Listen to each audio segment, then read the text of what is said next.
Friends, welcome back to HS aquarium. நாம் இன்றைக்கி இந்த வீடியோவில் என்ன பார்க்க போகிறோம், சூப்பரான விஷயத்தை தான் பார்க்க போகிறோம். அது என்னென்னு கேட்டிங்கன்னா, பிரமிட் பட்டர்ஃப்ளை ஃபிஷ்ஷை பற்றி தான் நம்ம இந்த வீடியோவில் பார்க்க போகிறோம்.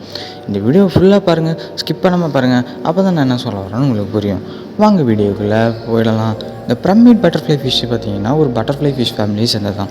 பட்டர்ஃப்ளை ஃபிஷ் ஃபேமிலிங்கிறது ஒரு பிக் ஃபேமிலி. அதில் ஒரு வெரைட்டியை சேர்ந்தது தான் இந்த பிரமிட் பட்டர்ஃப்ளை ஃபிஷ்ஷுன்னு சொல்கிறாங்க. இது எங்கே கிடைக்குன்னு பார்த்தீங்கன்னா, Indian ocean and Pacific ocean, இந்த 2 ஓஷன்லேயுமே இந்த ஃபிஷ் வந்து நிறையவே கிடைக்கும். ஆனால் வந்து இது ஃபீடிங் எடுக்காது, கொஞ்சம் கஷ்டம் இது ஃபீடிங் எடுக்க வைக்கிறதுக்கு. நீங்கள் லைவ் ஃபுட்ஸ் தான் வந்து கொடுக்குற மாதிரி இருக்கும். கடலுக்குள்ளே வந்து இது என்ன சாப்பிடுன்னு கேட்டிங்கன்னா, அந்த கோரல்ஸில் இருக்கிறத தான் இந்த மீன் வந்து பட்டர்ஃப்ளை ஃபிஷ் வந்து சாப்பிடும்.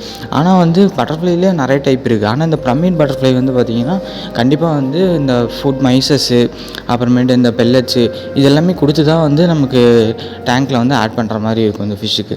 இதெல்லாமே வந்து நல்லாவே சாப்பிடும். இன்னொரு பட்டர்ஃப்ளை ஃபிஷ்ஷஸ்லாம் நிறைய இருக்குது, அதை தான் வந்து லைவ் கோரல்ஸில் இருக்கிறது சாப்பிடும். இதுவுமே லைவ் கோரல்ஸில் இருக்கிறத சாப்பிடும். ஆனால் வந்து இதை ஃபீடிங் எடுக்க வைக்கிறது ரொம்பவே ஈஸியான விஷயம் தான். இதோட அப்பியரன்ஸாக வந்து பார்த்திங்கன்னா பிரமிட் மாதிரி இருக்கும். அதனால தான் வந்து இது பிரமிட் பட்டர்ஃப்ளை ஃபிஷ்ஷுன்னு வந்து சொல்கிறாங்க. இது ஸ்மால் மவுத்தாக இருக்கும், இதோட வாயே ரொம்ப ஸ்மாலாக இருக்கும். அதனாலே வந்து ஃபுட் எடுக்கிறது கொஞ்சம் கஷ்டம். இதுக்குன்னே வந்து நிறைய மைசஸ்ஸு, பெல்லட்ஸு இதெல்லாமே இருக்குது. இதெல்லாமே நீங்கள் கொடுத்தீங்கன்னா தாராளமாக இந்த ஃபிஷ் வந்து சாப்பிடும். இதோட அக்வேரியம் கேர் வந்து பார்த்திங்கன்னா இது கொஞ்சம் ரொம்ப ஈஸியான ஃபிஷ் தான். இது நீங்கள் டேங்க்கில் வந்து வளர்க்குறது. ஸ்டார்டிங் வந்து எவ்வளோ டேங்க் வந்து கொடுக்கணும்னு வந்து பார்த்திங்கன்னா 5 ஃபீட் டேங்க் தான் நீங்கள் இதுக்கு வந்து கொடுக்குற மாதிரி இருக்கும். 3 ஃபீட் கொடுக்கலாம்.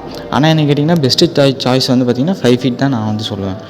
இதை வந்து நீங்கள் டெம்பரேச்சர் மெயின்டைன் பண்ணணும், அப்புறமேட்டு வாட்டர் பேராமீட்டர்ஸு இதெல்லாமே கரெக்டாக நீங்கள் மெயின்டைன் பண்ணிங்கனாலும் இந்த ஃபிஷ் வந்து தாராளமாக உங்களால் வந்து வளர்க்க முடியும்.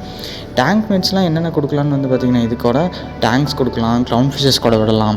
இந்த மாதிரிலாம் நீங்கள் டேங்க்கில் வந்து இந்த ஃபிஷ்ஷஸ் கூடலாம் ஆட் பண்ணிங்கன்னா தாராளமாக வந்து 20 வருஷம் வரைக்கும் உங்களால் வந்து வளர்க்க முடியும் இந்த ஃபிஷ்ஷை. இந்த வீடியோ உங்களுக்கு பிடிச்சிருந்தா லைக் பண்ணுங்கள், ஷேர் பண்ணுங்கள், கமெண்ட் பண்ணுங்கள், சப்ஸ்கிரைப் பண்ணுங்கன்னா சப்ஸ்கிரைப் பண்ணிடுங்க. Thank you friends.